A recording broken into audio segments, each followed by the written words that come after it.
हम सीखें और अपने बच्चों को सिखाएं। हमारी शिक्षा का आधार ही ध्यान है। ये हमारी शिक्षा की नींव है, नीति है। आज जो हम पढ़ रहे हैं वो अंग्रेजों के द्वारा बनाई गई पत्रक बनाने के लिए शिक्षा दी गई है।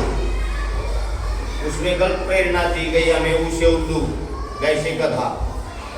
अगर हम ऊसे उल्लू पढ़े तो फिर ऋषि नहीं बन सकते, जैसा कि बने भी नहीं इस दौरान।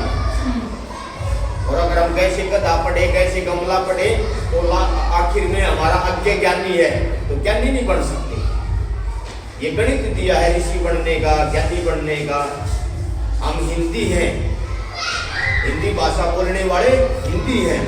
हमें हिंदी बनने का क्या होता है? हिंदी वो है शास्त्राने का मनुष्य को कि मनुष्य ईश्वर रूप है।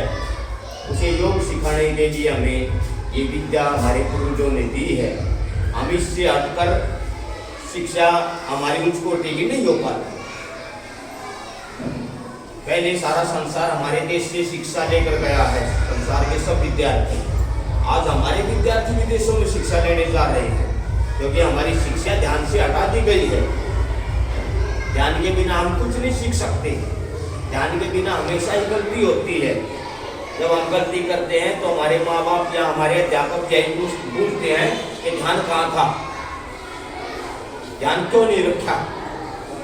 इससे पता चलता है कि ध्यान के बिना ही गलती होती है। अगर सफलता होती है, सफलता के लिए जरूरी है हम ध्यान सीखें। शिक्षा के लिए जरूरी है हम ध्यान सीखें। यही हमारी शिक्षा की नींव है, यही हमारा उद्देश्य है कि पहले मानव मात्र को ध्यान सिखाया जाए, बाकी और सीखना सिखाना बाद में है। तभी हम अपने बच्चों को उच्च कोटि की शिक्षा के लिए प्रेरित कर सकते हैं, महान बनने के लिए प्रेरित कर सकते हैं।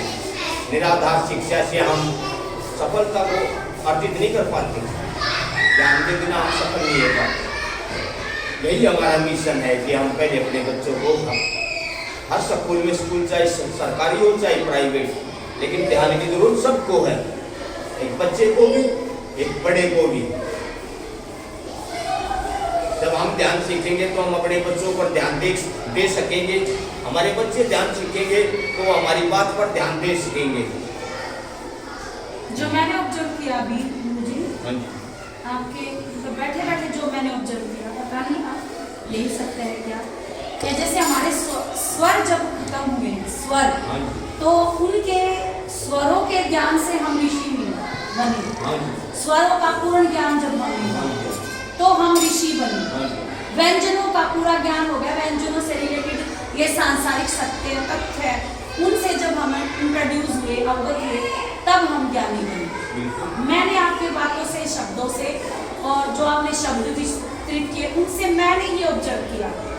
अब ये पता नहीं मैंने ठीक किया या गलत किया कि स्वरों में जैसे ईश्वर अंतःकरण ये समाया है, स्वरों के अंदर ईश्वर अंतःकरण, उसका ज्ञान हो जाना, अंतःकरण को जान लेना, ईश्वर को जान लेना। मतलब जो अंतःकरण को और ईश्वर को जान लेगा वो ऋषि है।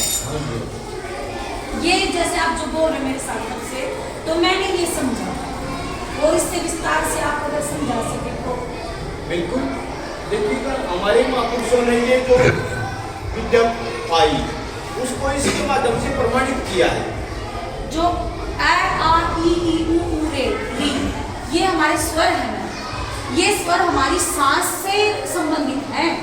हम अगर अंतःकरण को बंद करके अपनी सांस को सुनेंगे, जो हमारी सांस अंदर जाएगी और बाहर आएगी, अंदर जाना और बाहर आना, वो एक शब्द बनाता है ओम। अंदर जाती है ओ का निर्माण करता है, और बाहर आती है तो मैं का निर्माण करता है। यानी एक हमारी पूर्ण सांस जो हमें जीवित रखे हुए है, वो ओम शब्द से का निर्माण करती है। उसी में हमने ध्यान लगाना, और उस ओम से ही मतलब सांस को अंदर ले जाना और बाहर लाना, उसको एक पर्टिकुलर समय देकर, बाहर की क्रियाओं से दूर, बाहर के शोर शराबे से दूर, अपने आप को शांत करके एक ध्यान केंद्रित करना। और वो देखो, मैं बच्चों को मैं बताती भी हूँ, आप लोगों को भी बताती हूँ, ये सत्य है, ये हमारे ऋषि मुनियों ने। आप फर्स्ट क्लास को ऑब्जर्व करो, ये जरूरी है हमको ऑब्जर्व करना। मतलब उसे देखो कि उनको वो शिक्षा होनी चाहिए कि अगर हमारे बड़े किसी बात में बैठकर विलीन है तो वो बीच में टोके ना, खड़े ना हो, वो ज्ञान है। ऐ ना रटवाना ज्ञान नहीं है। और ये आप सबको मैं ना प्रेयर में डेली बोलती हूँ।